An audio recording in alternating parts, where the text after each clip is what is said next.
Well, John, it's such a quick turnaround from Saturday to now. What have you been able to work on between the games?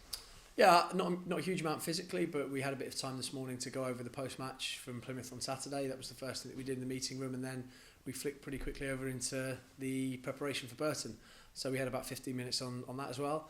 And then we got the lads out onto the grass, just the usual day before a game routine, and then picked the side and did a bit of shape. So we've managed to get a bit of work, and we've had a full day, but we just have to be very wary of the physical aspect of it.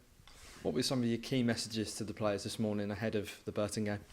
Well, I think first of all we had the post-match from Plymouth, and the key message was that whilst obviously we lost the game 3-1, that we weren't a million miles away, and they're the league leaders playing them away from home. I think there was just quite a few bits of detail and some of the things that we didn't quite do as well as them in the second half that we can really learn from and build on. So hopefully they can take a lot of confidence from that. And then, a few key tactical messages around how we're going to approach the Burton game. Very, very different game, I think, to what we saw on Saturday and what we've seen so far this season. And they're a side that's in form, and they're coming into this with a lot of confidence. So, yeah, we're going to have to be really well prepared to battle against that. You've pointed out the fact recently that maybe it's taken a bit too long to really get going in games. So how important is it to start fast tomorrow, especially with the game being at home in front of our fans at Fratton Park? Yeah, it's really important.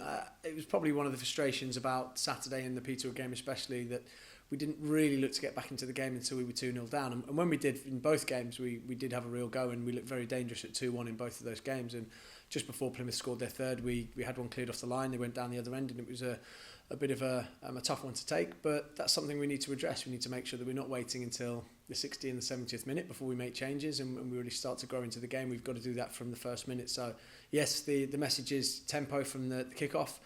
Make sure we are at it, and that we make the most of every single minute that we've got. Now Burton, as you said, aside on a good run, they had a good January window. They've recruited well. What sort of challenge are you expecting?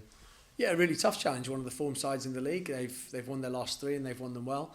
And like you said, they've recruited really well in January. They've spent a bit of money. They've brought a few players in to really freshen up the squad. So we're expecting a tough test. They're a side that have gone away to Fleetwood and won, and then they've beat a couple of good sides in Exeter and Oxford at home. And yeah, I think off the back of that we can expect them to be well organised with a bit of fresh legs, considering they've signed all the new players in January. And again, a real stern test for us. Could you run through the latest injury news? Yeah, there's not a huge amount to report. Unfortunately, Zach picked up just a bit of aggravation of the previous injury in training on Friday, so he wasn't available at the weekend. So it looks like he'll probably miss out on Tuesday. But apart from that, as it is, we've got a clean bill of health going into the game tomorrow night.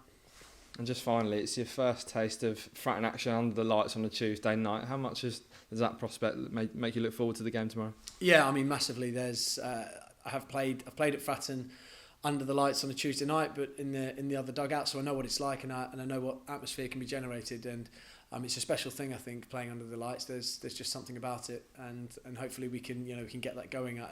I know I always say this, the fans probably look to us to generate a bid on the pitch, but the more that they can do to sort of spur us on and help us, the better. And they've been absolutely brilliant since I came in, including in the game at the weekend. It was amazing to see. I thought that they outsang the Plymouth fans for the majority of the game. They kept going all the way till the end again, and it was just a brilliant occasion. The fans have just been absolutely magnificent since they've come in.